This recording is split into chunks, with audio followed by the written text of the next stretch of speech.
in other related matters on elections, etc. Former Director of Elections of the governing New Patriotic Party, Peter Mac Manu, has also been speaking about what transpired at the Ayawasa West Wogon by-elections and whether or not the by-elections were necessarily free and fair. And he had that great interaction with Mama Vioso Abuaje. You've been in the thick of many elections, and indeed you've observed a lot of elections. I'm not sure the exact role that you played in this recent by-election in Ayawasa West, which taken all the headlines for the bad reasons because of the violence experience in one of the polling stations, the Labaoleshi. What's your own assessment of what has happened? Well, I condemn violence in any form. But I think looking at the history of by-elections, this country must sit down and look at it. Do we, in the first place, need a by-election? Because an MP is elected for 4 years. He dies along the way. The political party he comes from must be given the opportunity to elect one of their own to continue the unexpired portion or the unexpired term. Because from history, by-elections has been a thorn in our flesh as far as security arrangements are concerned. I have led NPP in various by-elections. I was the national chairman when Chereponi made headlines. I was in Chereponi myself. I saw everything and how Professor Frimpong Boateng took some of the injured to Yendi to perform surgery on them. People were shooting and we caught them on television. Nothing was done. I was in Akwatia. I was also the chairman then. When only 6 polling stations that the Supreme Court ordered for a rerun went haywire. So all these things have come to pass. But you cannot make judgment now without looking at history. So the history should guide us that, look, we are not getting it right in our by-election security architecture. So we need to look at history. And for me, let's forget it. And then whoever wins at the general election is given the right to continue till the 4 years expires. Some people were saying, and I read it on Twitter and others, that if this is what is happening by election, then 2020 we are in danger. I disagree. It's not, we can't use this because... No, because it has happened in the past and the general elections didn't go that way. Because if this is one polling station and this is even in the greater Accra region, and this can happen, then one can only imagine what could happen. If that is the case, then the various scenarios I have just enumerated from Akwatia, Chereponi, and others. There's also the general elections that followed could have been chaotic, but they didn't go that way.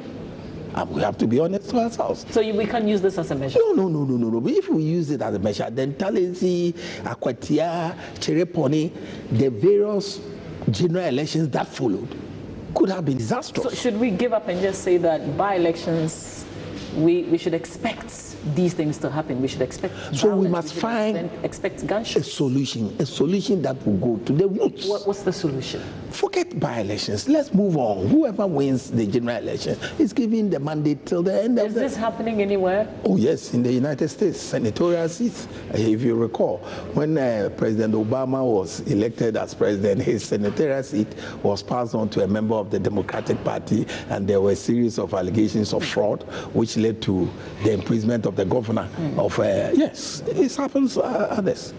And if it doesn't happen, Ghana can be unique. If we use that scenario, what's going to happen within the parties? Because I can imagine that... that can be party primaries. For instance, to be party primaries. Want to take over. But even today, here, that's why we say cross-fertilization of ideas. We were discussing by-elections, and then one of the ladies from, I think, he said, no, in our country, we don't do by-elections because they don't do first past the post. They do proportional representation. So the percentage you want will determine the number of seats you have in parliament. So when that parliamentarian dies, your percentage, you want it in the general election. So you have to replace it. Okay? So we have to look at the fundamental and the root causes to solve this problem. Otherwise, we must also look seriously at the security architecture. You see, we need election security in the various phases of the electoral process. You have the voters register compilation, which has also caused a lot of mess in Honorable Asla Owusu in Odododio. Okay, it was violent.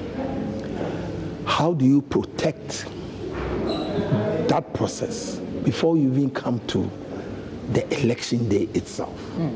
And before you come to the election day, how are the election materials transported and distributed in the various? You need security to do that. You cannot send ballot papers from Accra to Talesi just like that without any security mechanism. So the entire security architecture will have to be looked at.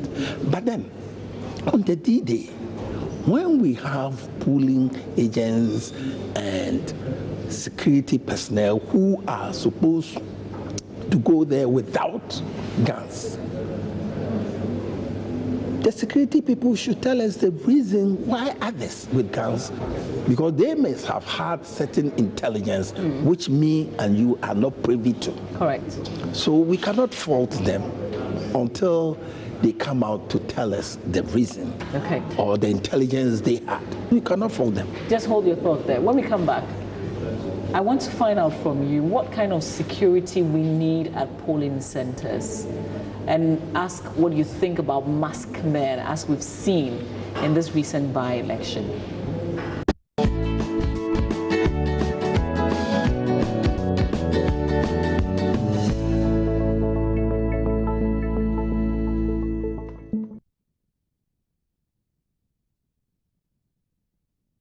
Mr. Mac Manu, with your experience, what kind of security is really needed at a polling station?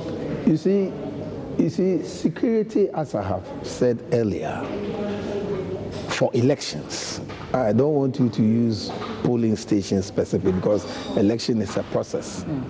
But on D-Day, maybe that's what your question seeks to find out, on election day, on voting day. Over the years, we have made progress in election security on D-Day. Hitherto, the district security apparatus under the leadership of the district chief executive or the regional minister had the wherewithal to lead security men to polling stations. I remember it was during the era of President Kufuor that he issued a decree, if I may use that word, banning district chief executives and ministers who are chairpersons of district security committee under the act. I've forgotten the specific act. And the regional minister who is the chairperson of the regional security committee, who at that time were going to the police stations with armed men as part of their security. Then we said no, the polling station should not be a place where ministers can go about with their police and security details. So that was suspended, and we have fought and that has been able to die down. So now ministers are not allowed into the police stations unless they are genuinely accredited for whatever reason, whether it's coalition or whatever. So that's a good sign. So moving on, how did this whole scenario of vigilantism come in, and which people have had occasions to lambast? It came in because we have experiences where people were taking away ballot boxes from polling stations. And in fact, and I know the report is going to come out, it had happened in Ayawaso West. With this recent by-election? Yes. There were people who carried ballot made boxes. attempts. Who made attempts. Were they arrested? I'm saying it to come out because, you see, our polling agents are trained and given documents to record on a minute-by-minute basis, whatever transpires. So they also work as observers? Oh, of course. An agent is an observer. An agent is an observer, but he is an observer full-time on the entire spread of hours of the electoral process or the voting process. But other observers, you cannot stand at one place for all that time. You have to be walking around to various stations, etc. But they are representing the party or the candidate for all those hours. So they are observers. Whatever you observe, you record for our own use and for the media, so etc. For the NPP as a political party, your agents also recorded in real time events as they happen at the very well. We train them on how to even record. Yeah. Okay, so that's the report that you say would come out soon? Yeah. Okay, yeah. And in that report, we will know how some people attempted to That's right. So, going back to your earlier question on how security should pan out, I think, so having done away with... Because you said we moved away from ministers and co... Then came in the era of ballot box snatching, which happened in Akwatia. That's why the six... And you were linking that to vigilantism? Yes, because when they tried to come and pick the ballot boxes. You see, in an election scenario, you look at dangerous spots or areas that you think snatching can happen. And you think that you should map a strategy to counter any kind, because it happens in people's strongholds. Okay? So... Isn't that what security personnel are there for, to prevent people from disrupting the processes? Which security are you talking about? The security that the Electoral Commission, in conjunction with the security agencies, bring to the polling station, which includes immigration officers, fire service, etc. They are not armed. They don't have anything on them. So they may not be able to stop people. Some of them are heavily built people, heavily built men and women. Is that justification for setting up vigilante groups? To prevent people from carrying ballot boxes away? Yes. That has been one of the... That is what has gotten us to this point. It's one of the causes. It's one of the causes, I'm telling you. One of the root causes. I'm telling you. Are the parties ready to disband these vigilante groups, or you always need them because of ballot boxes, the protection of ballot boxes? So you see, when the electoral process, the integrity of the process becomes open and transparent, you won't need them. Because I keep telling people that after all, when we have finished the voting, the counting, the tallying, and the results are declared, and in the last election, there was an amendment to the law which says that for the first time in the history of Ghana's election, post a copy at the polling station. So it becomes more transparent. So if they are taking the ballot boxes away, once this is posted and everybody has a copy, if you can't change anything along the way. So what era are we in now? Are we still in the era where political parties need their vigilante groups to protect the ballot boxes? No, but I think we should move a step further and make elections more transparent. But we're not there yet, are we? No, listen. You know, there is always a perimeter fence within the polling on what constitutes a polling station. And many of the laws of various countries is that you cannot enter that perimeter fence unless you are a voter or an accredited agent. Okay? So when people come and amass along the perimeter fence, it serves as a threat depending on their behavior. If they come in a cool manner and just fold their arms and watch or observe the counting, the voting process, etc., fine. But some people come in a belligerent mood.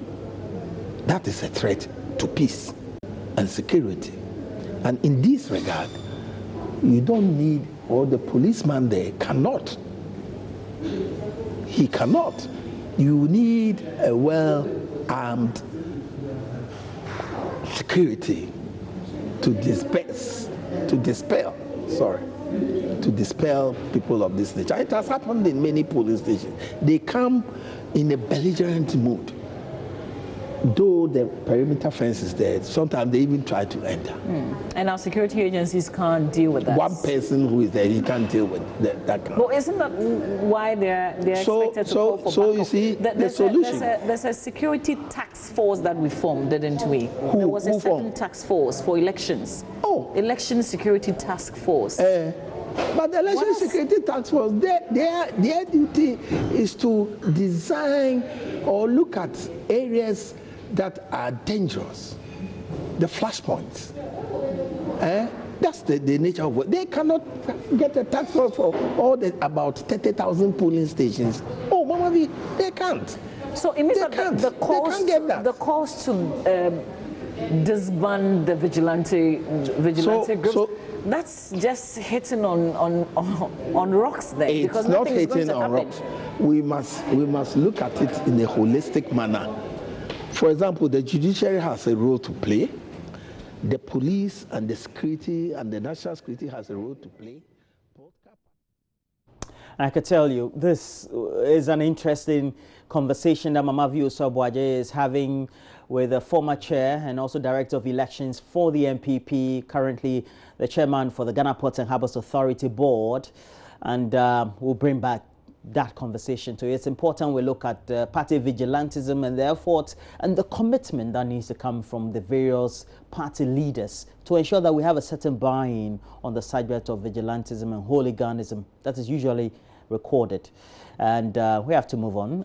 We're telling you today that the Agbewo demonstration being convened by the inter-party coalition on national democracy is ongoing, and they started from the Kwame Nkrumah interchange area. MFA Nancy Giradosi is bringing us the latest shots, and you can see that demonstration has started in earnest. They're on to the main street from the Kwame Nkrumah circle or interchange area, going through to the UTC area. They'll go through Kokobo, but before then they'll branch to Adabraka, and this is usually where we've designated as the Kojo Thompson Road.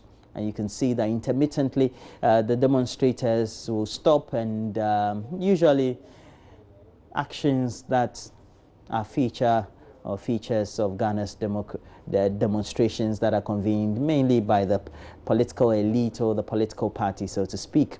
The main convener or leader of this demonstration is Bernard Mona. He is the leader for the convening organization, that is the Inter-Party Coalition on National Democracy.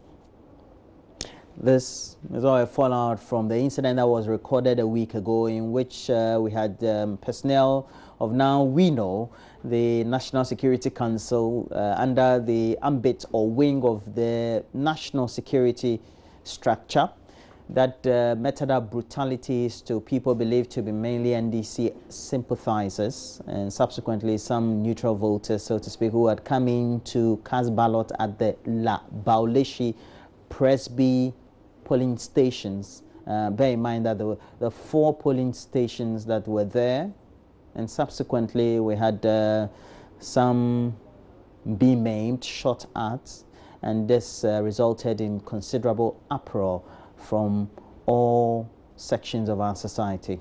And the president, as a result of that, already has announced that there's a commission of inquiry that has been set up to look into all these. But on the other hand, the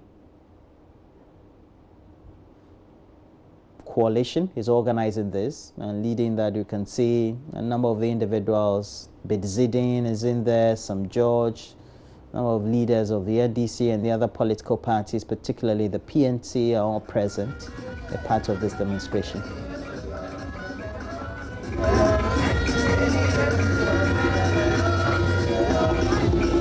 Live pictures we're bringing to you. They're starting from the Kwame Nkrumah circle area. They're going through the Kojo Thompson Road, and then they'll branch somewhere in Adabraka or go through to Kokobod area before they branch and get through to TUC, Acropoli if they have to, and then I'm sure the last convening point will be the Haas Park. Usually that's where the demonstration these days have been ending. And we have to transition into the showbiz arena. We'll bring you AM Showbiz. And please know that we'll continue with onward coverage of this Agbewo demonstration that has been convened by the coalition. And then Nancy Emefajiradosi subsequently will bring you more insight into what has been happening on the protest march so far. But let's move on. We'll bring you M Showbiz, and Kadi is ready with the latest. Stay with us.